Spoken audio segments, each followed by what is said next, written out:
Evening, peeps. Good evening, everyone. Good evening. All right, big fight this weekend. Very big fight. Been really looking forward to this one. Terence Crawford versus Shawn Porter for the WBO welterweight title. Don't forget, we are doing a live watch along 100%. I just need to know what time the ring walk is, and then we'll decide.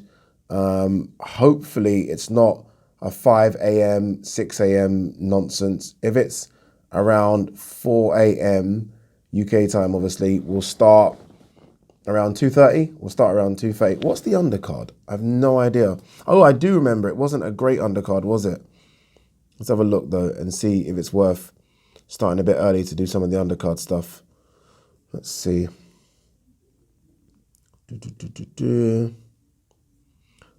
Isaac Dogbo's on the undercard. It's Christopher Diaz. That's a good fight. I like that one a lot. Anything else of note? Not really. You know, we'll start early anyway. We'll start early. All right, so let's find out. It's in Las Vegas, so it's probably going to be a 4:35 a.m. ring walk for the main event. So we are probably going to start around 2:33, but I'll let you guys know. But yeah, it should be a good night of boxing because this is one we've been waiting for a long time.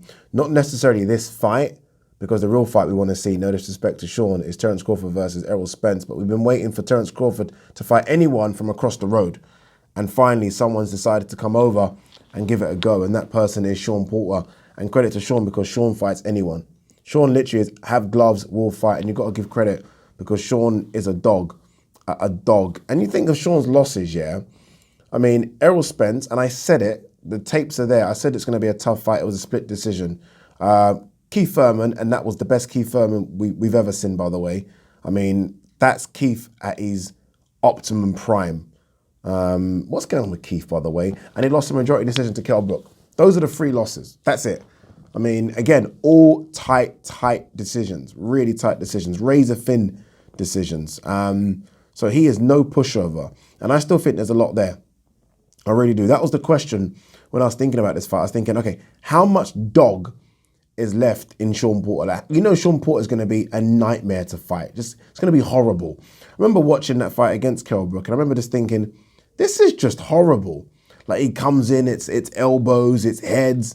He fights every second of every round. I mean, this guy will fight for 12 rounds, and you know you've been in a fight. That's what Shawn does.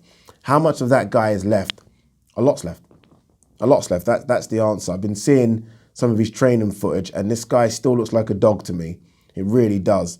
The only problem for Shawn Porter is that he's fighting another dog on the other side. And I think this dog is fresher. It's weird because they're the same age. I think both of them are 34. Yeah, I think they're both 34. But Terence Crawford, for me, has been waiting for this opportunity for a long time to show people what he can do against an elite opponent. An elite. And this isn't discrediting some of the people he's fought before, but you look at his last 4 or 5 opponents, I wouldn't say any of those are elite. Shawn is an elite fighter. And we'll see how Terence Crawford does, because Terence is a strange one, because a lot of people, including myself, have Terence as no worse than top 3, top 4 pound for pound. I have him as that because he's an unbeaten freeweight world champion. But if I'm being a bit funny, I can look for the record, and the record is quite thin. But he's high in the rankings because you watch him box, and he's just complete. He's complete. He can switch hit. This guy's defense is fantastic. He's aggressive. I mean, he can crack a bit as well. Now you look at his knockout record, that's improving. I mean, the way in which he done that 1-inch punch against Kell Brook, I mean, Jesus Christ, man. He's got the power. I love his aggressiveness. I love his aggressiveness outside the ring. Like, he seems very nice and cool. Piss him off, and this guy has got a dog in him. He's got a dog. And what I like about this fight for him is that Shawn always tries to rough you up in the clinch. That's what Shawn does. He tries to get you on the ropes and rough you up. I think he's not going to be able to rough up Terence because of 2 things. One, Terence is a great inside fighter. The other one, let's not forget, Terence has a wrestling base. Terence is very, very strong, you know. He's wiry. He's wiry. He's now grown into the welterweight class, but he's a very, very strong boxer. So I don't think that Shawn's going to be able to rough him out like Shawn roughs up a lot of his opponents. I really don't think he's going to be able to do that.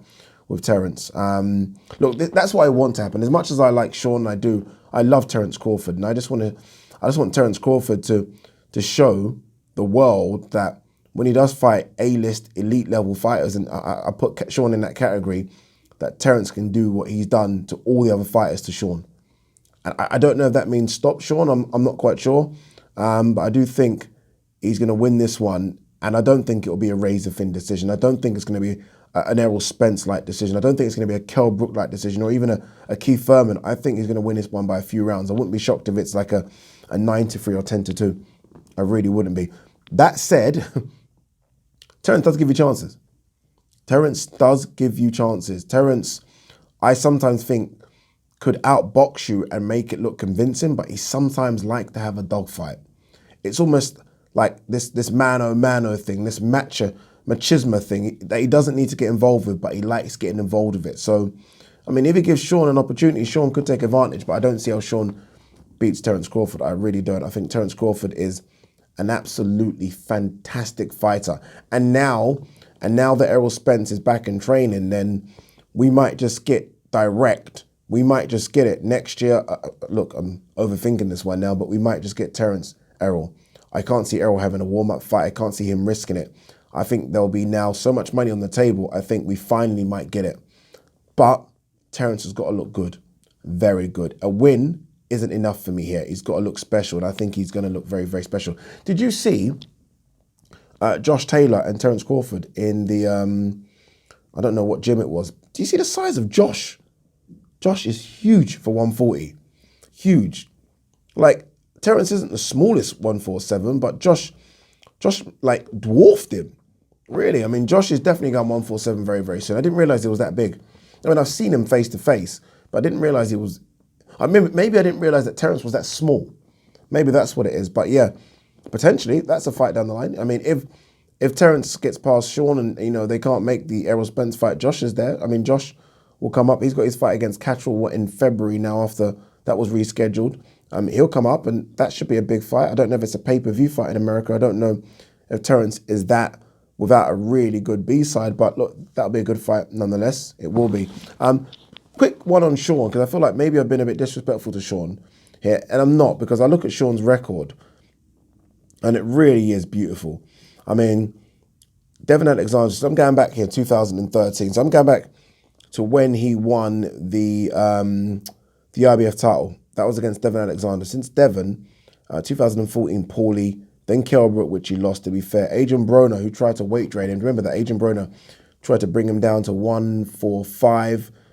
Shawn got put down in the final round of that fight, but won it easily.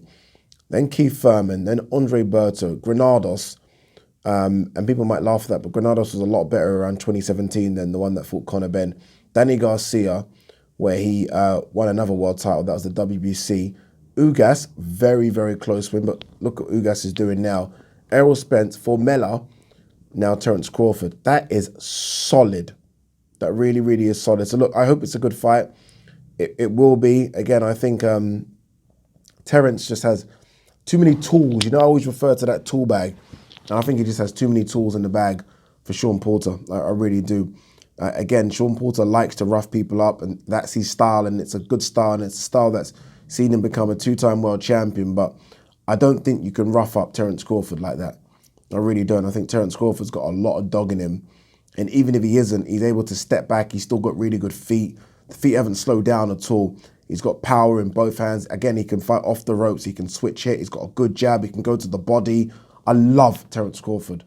I love him. I like Shawn Porter, but I love Terence Crawford, and I think Terence Crawford's going to get the decision here. Sorry, you know what?